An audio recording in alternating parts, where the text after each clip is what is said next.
Hello you beautiful people, Jules here for WhatCulture.com, and boy howdy do I have a list for you today, as while most of us are looking at 2020 with likely bleary eyes and a confusion of what's to come in this weird world of ours, there's always one consistent that we can rely on, and that's that TV will continue at this kind of record gold standard that it's been operating on recently. We've had so many shows to watch, so many historical moments, and the best thing is that there is so much more to come. So settle in, you lucky ducks, as I'm going to go with you through the next year to explore programs that we simply cannot wait to watch. I'm Jules, this is WhatCulture.com, and these are the 25 most hotly anticipated new TV shows of 2020. Number 25, Snowpiercer. From all reports, TNT are producing a TV adaptation of the bleak but brilliant 2013 film Snowpiercer, which is set to premiere next year.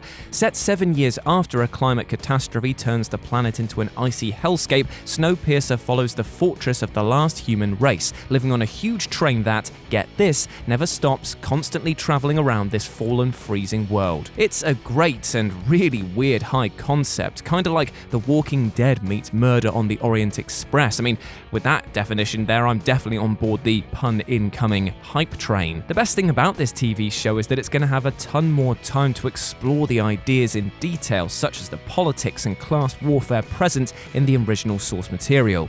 However, it's not been a smooth ride all across the board, as so far the original showrunner was fired and the director of the pilot has refused to return for reshoots because the changes in the script have altered the vision significantly. However, it's already been greenlit for 2 seasons, so fingers crossed things can get back on track. Number 24, Indebted. A traditional NBC multi-camera sitcom about a dysfunctional family doesn't, on the face of it, sound like a whole lot, but there's more here than meets the eye with Indebted. For a start, I mean, look at the cast. Adam Pawley and Abby Elliott play Dave and Rebecca, a couple who, after years of being parents, find that the downtime that they were expecting is suddenly interrupted by his parents, who turn up on their doorstep unannounced and completely broke. Now, this pair are mainstays of broadcast comedy, but adding in Fran Drescher and Steven Weber as the deadbeat parents turns this into a must-see show. Weber in particular is one of America's best-kept secrets, a brilliant, charismatic and talented actor. It's airing in February next year as a mid-season replacement, and things are shaping up very well indeed. Number 23, Katie Keene. The CW's Riverdale was an unexpected hit a few years back, and since the CW have never had a hit that they wouldn't try to spin off into a franchise, wouldn't you know it, Katie Keene is hitting TV screens in February. Billed as a shimmering, heartwarming teen musical comedy drama, and with Lucy Hale playing the titular Katie, an aspiring fashion designer in New York, this show is mashing a lot of buttons very hard in the hopes of getting a decent combo out of it. And you know what? It's got a good shot. There's definitely a market for the genre, and online fandom being what it is means that the market is likely to go nuts for this show. Number 22, Next. Premiering in late spring 2020 as a mid-season replacement on Fox, Next may have a deeply obnoxious title, but it has got a lot of promise as well. Billed as a science fiction crime drama, it follows a Homeland cybersecurity team in a battle of wits with an ever-evolving artificial intelligence. The premise is kind of like CSI meets Person of Interest. The cast are uniformly great, and the trailer seems to be distinctly moving in the shapes of Black Mirror more than generic sci-fi, so there is a ton of potential here. Number 21, Valley Trash. ABC's newest single-camera comedy was snapped up instantly as a put pilot, meaning that it's had a guarantee to broadcast, which almost never happens for shows, so heads have definitely been turned for this. Valley Trash follows the trials and tribulations of a 14-year-old Abby, who, despite her resolutely working-class background, is accepted into a prestigious private school in LA and finds herself surrounded by snobby rich kids who can't stand her. It's basically a two-way culture shock comedy, and when you know that it's being written by the minds of Always Be My Maybe and Don't Trust the Bee in Apartment 23, you know that it's going to be snappy from start to finish. No word on when exactly this will be released, but 2020 is being thrown around a lot, so keep your eyes peeled. Number 20, Perry Mason. The original adaptation of this beloved format starred Raymond Burr as the crime-solving lawyer and ran as a black and white show in the 50s and 60s before being reimagined again in the 70s. Burr was back as the character in a series of TV films in the 80s and 90s, proving that his vision had long legs. But the thing is though, Burr wasn't the first Mason. The books it was based on actually date back to the 1930s, and there's been a version of Perry Mason on the big screen, on the radio, or on the television every decade since, making the decision to revamp it for the current generation almost a no-brainer. This newer version for HBO was originally to have starred Robert Downey Jr., but Matthew Rhys has taken over the role. It's going to be a period piece set in the time period of the original novels. With the genius of John Lithgow attached to the project as Mason's PI, this has some serious potential to be great. Number 19. Normal People. Normal People follows a young mismatched Irish couple and the ups and downs and massive pitfalls of their relationship through school and college. It's not exactly a winning high concept, but the source material novel that it's based on is a remarkable award-winning work of fiction. And given that the author is involved in the writing of the show alongside Alice Birch and Marco Rowe, anticipation for the adaptation is high. Starring Daisy Edgar-Jones and Paul Mescal, Normal People should debut on Hulu late in 2020 and could be the perfect storm of wit and weird. Number 18. 9 Perfect Strangers. Hulu's adaptation of Liane Moriarty's smash hit novel is set for late 2020 and follows the story of a group of Australians who go to a spa retreat on the promise that 10 days there will change their lives. 9 Perfect Strangers will star Nicole Kidman and is co-written by David E. Kelly. Details are scarce at the moment as to what's actually going to happen, but that's not to say that tongues aren't wagging about this project with the stars and writing power behind it, which are sure to create a buzz around awards time. Number 17. Invincible. Snapped up by Amazon Prime, comics author Robert Kirkman's ultra-violent take on the weird and wonderful hijinks of the Silver Age of comics is coming to television as an animated hour-long TV show, with frankly a mind-boggling cast. Starring Stephen Yeun as Mark Grayson, a supposedly normal teenager whose father, Nolan, who happens to be voiced by the great J.K. Simmons, also happens to be the most powerful superhero in the world. If Invincible keeps to the story of Kirkman's peerlessly violent comic book, then it promises to be like no other superhero property on television. With Kirkman at the helm and his tongue-in-cheek take on 60s and 70s comics, this has the potential to be the sleeper hit of 2020. Number 16. The Walking Dead World Beyond. And speaking of Kirkman, there's yet more Walking Dead coming to your TV next year, this time set 10 years after the We Don't Call Them Zombies apocalypse, and now focusing on the first generation to come of age in this new terrifying world. Supposedly a sequel to the OG Walking Dead in the same way as Fear the Walking Dead was supposed to be a prequel, in reality this is just AMC attempting to further, i.e. drag out, the franchise. Whether it's too much saturation is up for debate, but fans of both previous series will likely lap this right up, and whether you like it or not, more bleak, shuffly TV will be making its way to your home in late 2020. Number 15. Lizzie McGuire. Disney's teen comedy drama ran for about 2 seasons way back in 2001 to 2004, hitting a total of 65 episodes and staying constantly in the awards conversation for the entirety of that short run. Starring Hilary Duff, the acclaimed short-form show was run by Terry Minsky, and now with the kids who loved Lizzie in their early 30s and clearly itching for some nostalgia, Duff and Minsky have dragged the original cast kicking and screaming out of irrelevancy to work on a revival for Disney+. If they can recapture the magic, then this should be a delight for fans when it premieres in late 2020. Number 14. Dispatches from Elsewhere. Jason Segel's upcoming oddball anthology drama hits AMC in March next year, but no one really seems to know what it's about. The premise seems to be based on a real-life scavenger hunt-style game called Nonchalance played in San Francisco a decade or so ago, and follows 4 random people brought together by chance, or are they, who seem to have hit upon some kind of hidden mystery, or have they, that will change their lives forever. Or will it? There definitely seems to be a lot of a David Lynch influence there, and it's heavily implying that each episode will follow a different story, but the promotional material is at odds with this, so who can actually say what's going on? Well, at least it got us hooked through the intrigue alone, so stay tuned for our reviews on this. Number 13. Monsters at Work. Continuing on from the Pixar classic Monsters, Inc., this Disney Plus series premiering in 2020 is set 6 months after the original 2001 movie.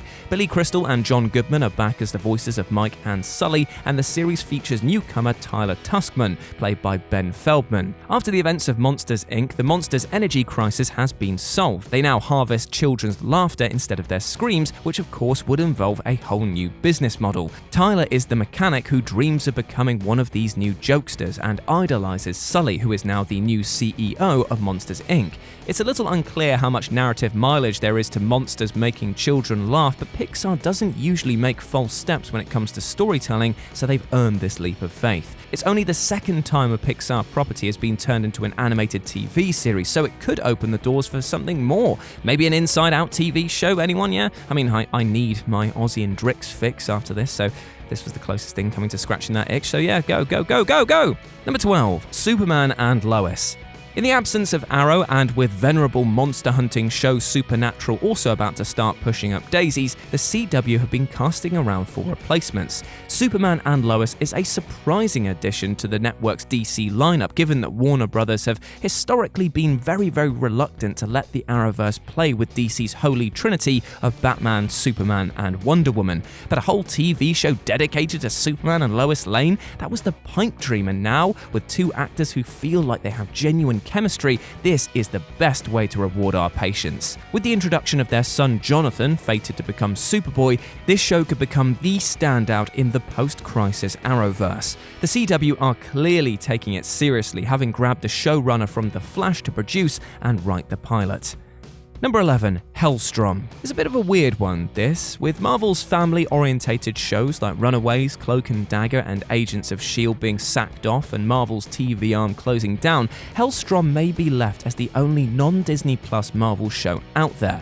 The implication is that Hellstrom was too far in development to cancel once the decision was made to consolidate the MCU. However, speculation is also rampant as to how much of a departure Hellstrom is from the source material.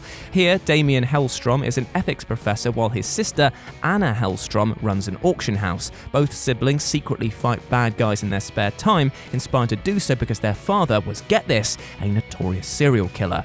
But the thing is, in the comics, Damien Hellstrom is a part demon sorcerer with a chip on his shoulder and the literal son of Satan. His sister Satana, see what they did there, is exactly the same, only worse, having grown up in hell under daddy's care. There's a distinct horror vibe about this that hasn't really been explored in Marvel before, so fingers crossed this last standing show operates with that same self of independence. Number 10, The Outsider.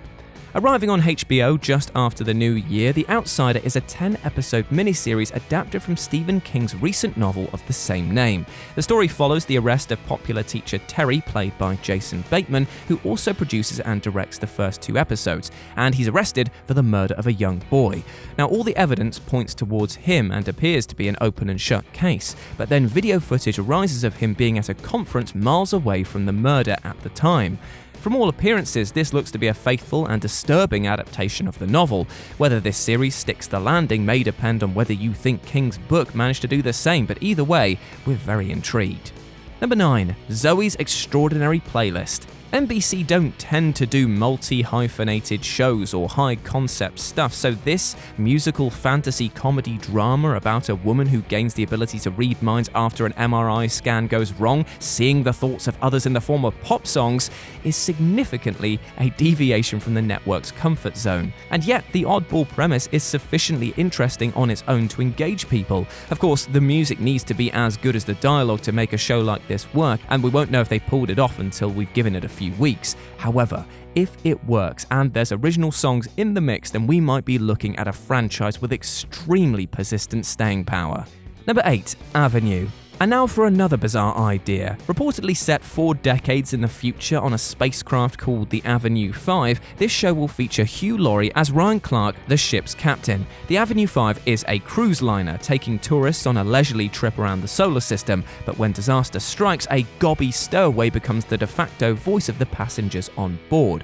Josh Gad plays the billionaire owner of the ship, Zach Woods, the hapless PR guy on board, Lenora Critchlow, the ship's engineer, and British comedy mainstay Rebecca Front as the fly in the captain's ointment. It all sounds a little bit like Red Dwarf, but the trailer has a wit about it that's as sharp as anything that you'd find on the likes of The Thick of It, which makes sense seeing as it was written by the same person. So hopes are cautiously floating that when this hits TV screens in the next months, it will be a worthy contender. Number 7, Green Arrow and the Canaries. The other show that's being lined up to replace Arrow at the center of the CW's Arrowverse lineup is actually a spin-off of the Green Arrow called Green Arrow and the Canaries. A cumbersome title maybe, but could easily end up being the best superhero show on TV. Now, Arrow kind of fumbled the Black Canary character in the early years of the show, and now 4 different women eventually have laid claim to the codename. Here though, Queen has passed on the Green Arrow mantle to his daughter Mia, and that sets the scene for an all-female superhero show starring all the previous codename holders, and as all 4 women are phenomenal performers, this could be a brilliant and fresh take on the superhero TV format. Number 6. Lovecraft Country. Premiering sometime in 2020, HBO's Lovecraft Country is a gut-wrenching road trip through segregationist 1950s America for a young black man, his uncle and best friend, on the search for his father whilst also, get this, encountering nightmarish monsters from beyond space.